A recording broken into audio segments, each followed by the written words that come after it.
Today, we have to talk about something that has been lighting up the internet, and it is the Coldplay concert couple. While everyone's talking about the drama, I want to dive into what makes this viral moment a teachable moment in regards to relationships, trust, infidelity, and painfully public slip-ups that have a lasting impact from a licensed therapist perspective. Now, if you haven't seen the moment, it was basically a couple at the Coldplay concert, and there's a kiss cam that screams the audience, and they caught a couple holding each other all lovey-dovey, and soon as the camera landed on them, they start hiding, ducking, dodging, and then Chris Martin says something along the lines of either they're ridiculously shy or they're having an affair. And based on how they were reacting, the latter seemed to be true.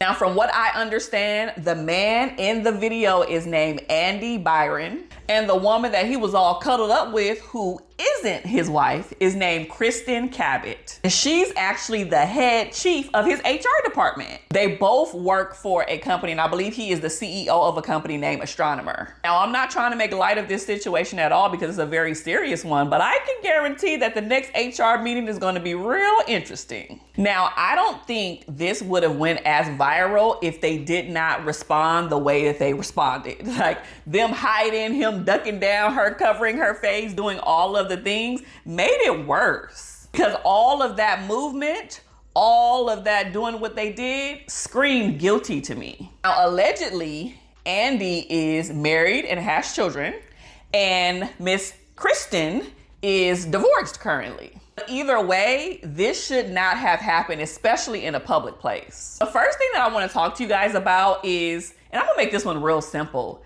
don't cheat. I have worked with thousands upon thousands of couples, whether they were married or not at this point. And I have found a reoccurring theme with them is that no one really likes to leave the relationship and then go be with whoever they want to be with. They kind of want to have their cake and eat it too, which we know is not okay and which we know is not going to last. What you do in the dark comes to light every single time. When you do shady stuff behind closed doors, eventually it will come out. And if you are bold enough to go to a concert, be hugged up, all cuddled up publicly, but then have a different energy when the camera is on you, what's going on there? You're busted. I think the real thing that pulled on my heartstrings wasn't necessarily that they were cheating or that they were cheating in public at a concert. It was his wife. It was his children. It was his business. All of the things that he built up until this point is basically on the chopping block of being lost. And from what I hear allegedly and from what I've read online, his wife was very hurt and she even removed her last name from her social media profile because I'm pretty sure she didn't want to be dragged through the mud, or she didn't want to have an association or a tie with him, or she was simply embarrassed. Because one thing that I know for sure is that most people who are in relationships, they are either doing something that they're not supposed to be doing if they're unhappy, and it could be due to unmet needs, lack of communication, emotional distance, or some other lingering red flag that has been going on in their marriage. So this whole situation was probably just a symptom of a deeper issue that was already happening. Now, sometimes people cheat not just because they want to have their cake and eat it too, but it is some deep-seated trauma. It is some self-esteem issues, or they're simply just impulsive. That doesn't make it right, but there are other justifications of why people do cheat. I think this got to be real huge, was one, because of how they responded, but also because of what Chris Martin said. I like to look at things from a different perspective. The world, the internet, social media took this and ran with it because we have this very nosy mentality these days. We love a good shock factor. We love something or seeing something that is inherently supposed to be private, cheating in private, doing your thing in private. Now it is public, and it makes us have some questions. It makes us wonder what was truly going on in their relationship. So just morbid curiosity. Some of us have this extreme level of empathy of like, whoa, I can't even imagine what that feels like for his partner and his spouse. Or simply outrage and being pissed off about someone really taking a moment and just ruining everything that they have built. So my question for people who do stuff like this is, was it worth it? Was she worth it? Was he worth it?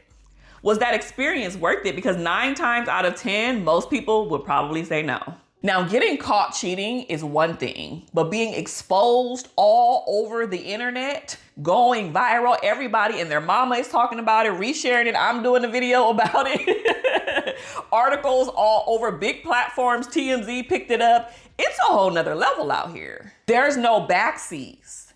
You can't go back at all after this. The internet is unforgiving. It will be online forever. So this is why we are in a very interesting and crucial phase of our generation where it's like everything that you do can be under a microscope and videotaped. Now, I'm not saying go and cheat and just do it in secret and not get, I don't believe in that. But I also do believe that there is a level of exposure that happens, and we gonna keep seeing this time and time again, people getting busted for doing things that they shouldn't have been doing in the first place. Kristin is wrong because she knows that that's a married man.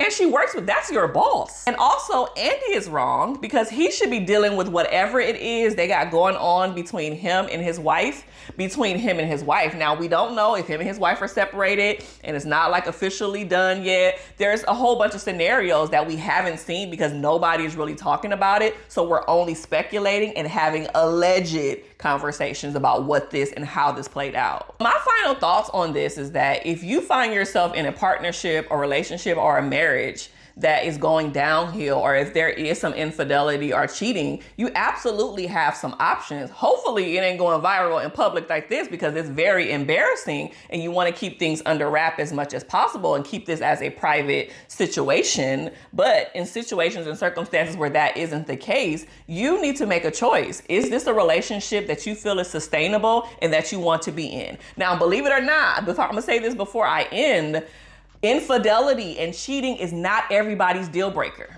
I told y'all I work with a whole bunch of couples before, and I have seen people say, if that person cheats on me, that isn't going to be the reason why I get divorced. If this person cheats on me, that isn't the reason why I would leave them. There's other reasons, right? Like most people are like, if they put their hands on me, then I'll leave. Or if there's other things, but that isn't everybody's deal breaker. I want you guys to know that. So that may be your deal breaker, but that's why it's important for you to know what your non-negotiables are. While you're dating, while you're in partnership, let your partner know, and you should internally know that if these things happen, I'm out of here. This is my line. This is my boundary. And if those boundaries are crossed, then that can be the end of our marriage, our relationship, and everything that we have built. So thank you so much for taking time to watch another video on my channel. Please don't forget to like, comment, and subscribe, and I will see you next time. Be blessed. Bye.